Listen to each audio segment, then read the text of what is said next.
Para lograr transformaciones estructurales y sociales en Nicaragua, tenemos que hacer las cosas diferentes. Conocer la verdadera historia nos llevará a construir una sociedad justa y equitativa y sin caudillos. Comparte con nosotros tus puntos de vista, análisis y las cosas como deben ser. Una hora con Álvaro Somoza. Un podcast de la Alianza por la Libertad de Nicaragua. Suscríbete.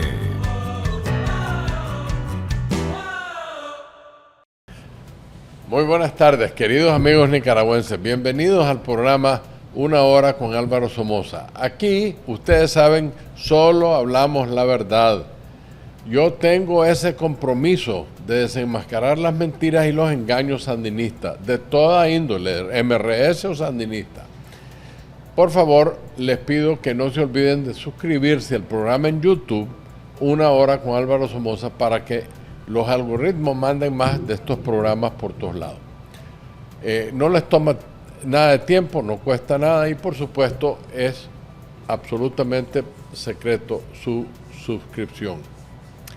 El segmento que se titula Arce desata efecto dominó para algunos empresarios. Sin embargo, quiero hablar un poquito de una tristeza que me da a mí antes de iniciar el programa.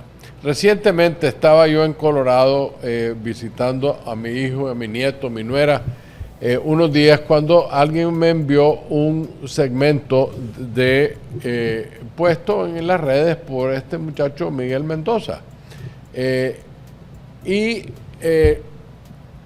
El segmento resulta ser un trozo de una cinta de una entrevista que me hiciera literalmente un pasillo. Esa entrevista no dilató 3 minutos, 5 minutos. Yo iba saliendo y Giovanni Loaiziga, ustedes saben, el gran defensor de los sandinistas, de los Ortega, aquel que el embajador americano le dijo que era del Ministerio del Interior. Bueno, ese muchacho me hizo una entrevista y es brother de Miguel Mendoza. Entonces, en las recientes trifulcas con Mendoza, Giovanni le mandó ese segmento y por supuesto, aquí viene la parte que yo objeto. A mí no me importa, sinceramente, no me importa que digan lo que digan, criticando todo lo que quieran de mis familiares, pero yo no me voy a quedar callado ya. Yo voy a defender a mi familia y voy a defender el liberalismo. Yo soy el primero, ustedes me han oído criticar a mi propia familia en las cosas indebidas que se hicieron en esa época. Pero eso no quiere decir que no los voy a defender con la verdad. Y ese es el problema principal del señor Mendoza. Pongan atención rápidamente. Para poner esa cinta tuvo que primero hablar con su amigo sandinista que está en Nicaragua, ¿verdad? Creo que trabajaba con el Canal 8 o el Canal 4, no me acuerdo. Pero era claramente sandinista, Giovanni Loaiziga. Mendoza agarró la cinta. Pongan atención, por favor. Y la cortó, la editó, con el propósito de embadurnarme de que yo soy sandinista. No entiende que un Somoza jamás va a voltearse contra su familia por un sandinista. Esas cosas no las entiende este muchacho. Y me da pesar porque al cortar la cinta, inmediatamente yo, que fui el que la di, me doy cuenta cuál es el propósito de poner esa cinta. Da la casualidad que él corta la cinta, la edita, para que salga la parte que él quiere enseñar. A mí me da pesar y le tengo que preguntar a este muchacho aquí a luz pública. Hombre, Miguel, manipulando una cinta de una entrevista, editándola, o sea, le estás mintiendo a la audiencia, ¿te hace sentir más importante? Porque si fue un intento de hacerme daño a mí, te tengo que decir que la paseaste, porque nadie cree eso, ¿entendés? Nadie cree que todo lo que hizo los Somoza fue malo. Algunas cosas fueron malas, pero la gran mayoría fueron muy buenos, aunque vos no creas. Pero es lógico, vos sos probablemente descendés de una familia conservadora y probablemente en tu juventud fuiste sandinista. Hoy sos un MRS y yo te respeto por eso, pero tenés las agallas de decirlo. No trates de mentir. Eso es todo. No. Y vos tenés tu respeto. ¿Ves? Yo te aconsejo que no menosprecies la inteligencia de los nicaragüenses. Ellos saben la diferencia entre una manipulación como la tuya y la verdad. Hasta aquí llego yo con eso. Ya no vale la pena estos argumentos con este mocoso que no tiene ni el más mínimo conocimiento de la historia. Por ende, sigamos en nuestro trabajo. El ahora caído en desgracia Bayardo Arce, además de su relevante actuación a partir de 1990 dentro de las filas del sandinismo, por haber sido uno de los 9 comandantes de la época más oscura, más negra se puede decir, de nuestra historia, como fueron los 80. Acuérdense, Arce fue parte de esos guerrilleros que mataron y con la excusa de que estamos en la revolución, pam, se volaban a gente indiscriminadamente. A quien siempre le fue activa, su actuación fue activa en ámbitos relacionados con la economía. Y aunque llegó al poder sin más activos que un uniforme y las botas desgastadas, logró emparejarse con una dama de la burguesía, vivir a cuerpo de rey en una casa robada, la casa de mi amigo Bobby Argüello en Los Robles, que creo que le pertenecía a su mamá, no sé, le pertenecía a doña Maya, no estoy seguro, pero ahí yo fui a una cena donde mi viejo amigo, que en paz descanse, don Bobby Argüello, Arce se robó esa casa. Y se robó la casa de mi abuelita Yoya en el Carmen, ahí por el Carmen, ahí tiene sus oficinas. Este hombre es un gángster, se robó todo lo que tiene robado, ¿verdad? Entonces, contando con ilimitados recursos económicos, además de otra variedad hay una propiedad veraniega en el velero, igualmente robada. Este hombre tenía mucho poder, tanto económico como político. Sin embargo, a raíz de la pérdida del poder de 1990, Arce continuó recibiendo las mieles del poder, a como dijo el Bachi, por debajera. Como resultado de los amarres que hizo Toño Lacayo, que fueron terriblemente malos, supuestamente los hizo por la paz, cuando ahora nos damos cuenta los hizo porque era un sandinista solapado.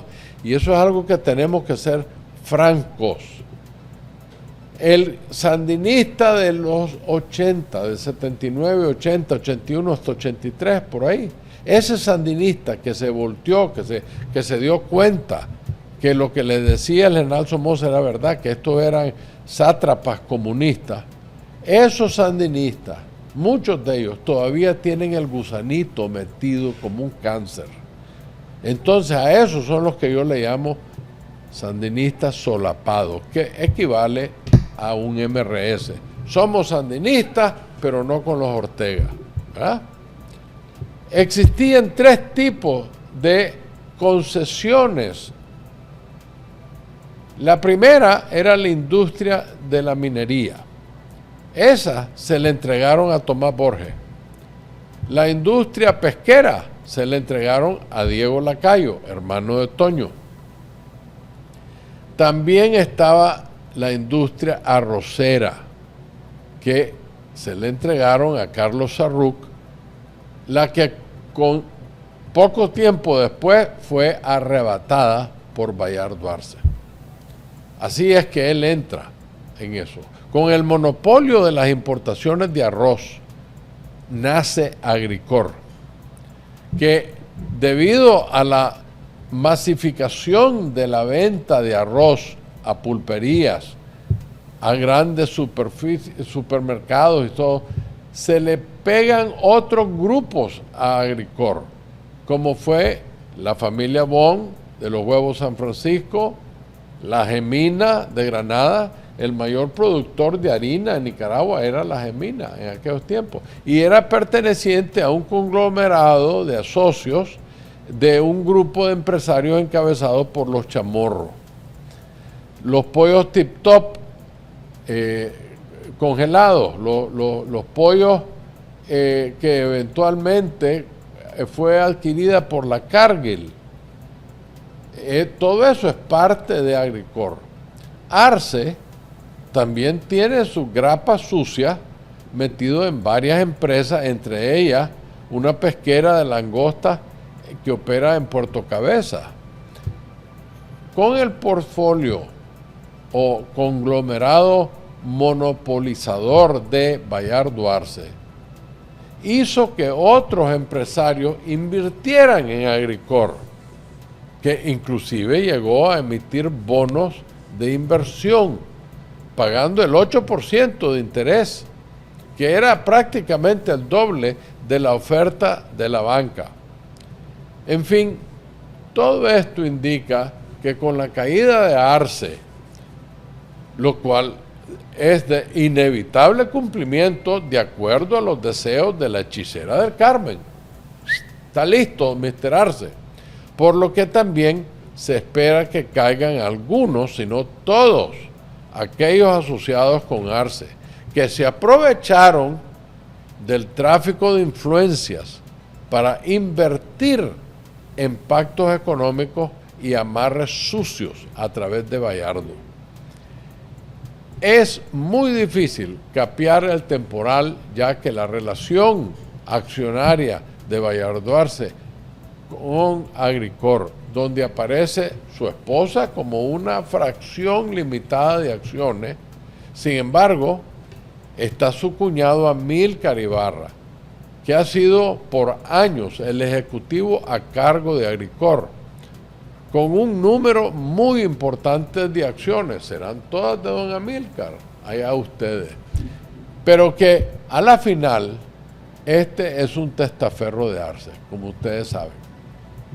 El efecto dominó será imparable, ya que las inevitables pérdidas que está causando la caída de Bayardo Arce, sobre todo si doña Hechicera del Carmen le impone el mismo tratamiento que al resto de los opositores, máxime si esta diabólica codictadura le pasa la cuenta, por lo que Arce, en la entrevista con Patricio Yanió, dijo una fuertísima crítica de las acciones represivas desmedidas a causa de las protestas en el entorno del intento de fraude que la pareja diabólica le quería hacer a los pensionados del INSS en 2018, en abril.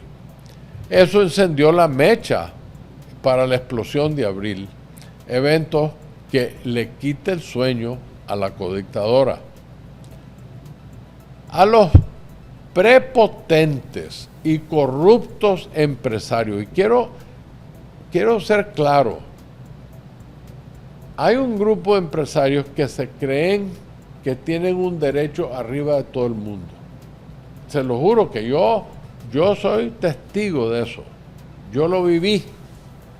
No te volteaban ni a ver ni a saludar en ciertas áreas, en ciertos lugares. Íbamos a las mismas bodas y aunque estudiamos en pupitres a la orilla, años atrás, pasaban a la orilla de uno ni saludada. Esa prepotencia, en inglés se dice a sense of entitlement, un sentido de derecho. Ellos tenían el derecho de ser los poderosos, los prepotentes y corruptos empresarios. pero son en el fondo opositores solapados. Ahí están otros solapados, pero al revés, están en contra de los sandinistas, solapados en contra del régimen. Les doy el consejo: pongan su barba en remojo, porque esta mujer no va a cambiar. Nadie está a salvo de la ira, de la soberbia y de los complejos de una de las mujeres más feas, más malas y más acomplejada en América Latina. La Chayo Murillo va a terminar, fíjense la palabra que uso, el verbo terminar, a terminar de destruir a Nicaragua. De hecho, lo que viene es una operación de reemplazo. ¿Reemplazo de qué? Bueno, en cuanto a la cobertura de los diferentes mercados que le mencioné, las industrias, los cuales serán escogidos por doña Hechicera. Arbitrariamente va a reemplazar a las personas para beneficiar a los designados que son incondicionales adeptos del régimen. Es interesante leer comentarios. Recibí un buen amigo mío, que no digo su nombre porque en realidad no sé si él desea que yo lo publique, pero con mucho gusto lo diría, pero lo quiero proteger. Él es de Masaya y es un empresario importante aquí en los Estados Unidos, aquí en la Florida. Es muy elocuente y basa sus comentarios en el concepto en que Nicaragua ya no se gobierna con instituciones. En Nicaragua se gobierna con el miedo. Mi amigo ha bautizado la lista de los pecadores de la Chayo como la lista de Epstein de Nicaragua, que incluye a poderosos empresarios. Según mi amigo, en la lista Epstein de doña Hechicera, incluye a Carlos Pela, a Ramiro Ortiz, a Mario Salinas, a los exmilitares Joaquín Cuadra, Lenín Serna, Javier Carrión, Osvaldo Lacayo y, de sorpresa, al general Jales Leven. El propósito primordial de doña Hechicera es neutralizar los riesgos asociados con el cambio de poder, que son enemigos de ella, no adversarios, enemigos de ella. Es de notar que cuando mencionamos los empresarios que invirtieron en Agricor, lo hicieron confiando en que, estando bajo el amparo del comandante Bayardo Arce, iban a ser defendidos y protegidos. Sin embargo, con la vuelta del poder que se viene dando desde abril del 18, al no haber pagado impuestos en decenas de millones a Agricor, a la DGI, doña Hechicera se los está cobrando hoy en día, como una clara señal que el comandante Arce no los puede defender. Por eso les dije, pongan su barba en remojo o estén listos para perder esa inversión, porque la Hechicera no los va a dejar, no lo deja. Y que a la vez esa falta de defensa de Arce a estos señores, se activan las acciones preparatorias para la caída de Bayardo Arce, que de hecho se está consumando en esta semana. Esa es la más importante decisión que ha sucedido ahora. Veremos a ver, aunque dicen por ahí que el comandante Arce ya se fue de Nicaragua. Yo no sé si es verdad o no, tengo la tendencia de no creerlo, pero uno nunca sabe con esta gente. Aquí les vuelvo a dar el número de WhatsApp del partido y de la alianza, que va creciendo enormemente. Por lo menos entre 14 y 16 todos los días están entrando a afiliarse. El número es 786-960-41 880. Aquí pueden dejar mensajes de voz grabados o algo por escrito. Pero para poderse afiliar les pido que me manden una cédula, un pasaporte, una licencia, un documento oficial. De esa manera los puedo inscribir, que es un secreto. Nadie tiene acceso a eso más que yo. Muchísimas gracias por escucharme el día de hoy. Por favor, compartan este video. Es importante que la gente lo escuche. Difundan la verdad y jamás pierdan las esperanzas. Acuérdense que Nicaragua vale la pena pelear por ella. Muy buenas tardes. Para lograr transformaciones estructurales y sociales en Nicaragua, tenemos que hacer las cosas diferentes. Conocer la verdadera historia nos llevará a construir una sociedad justa y equitativa y sin caudillos. Comparte con nosotros tus puntos de vista, análisis y las cosas como deben ser. Una hora con Álvaro Somoza. Un podcast de la Alianza por la Libertad de Nicaragua. Suscríbete.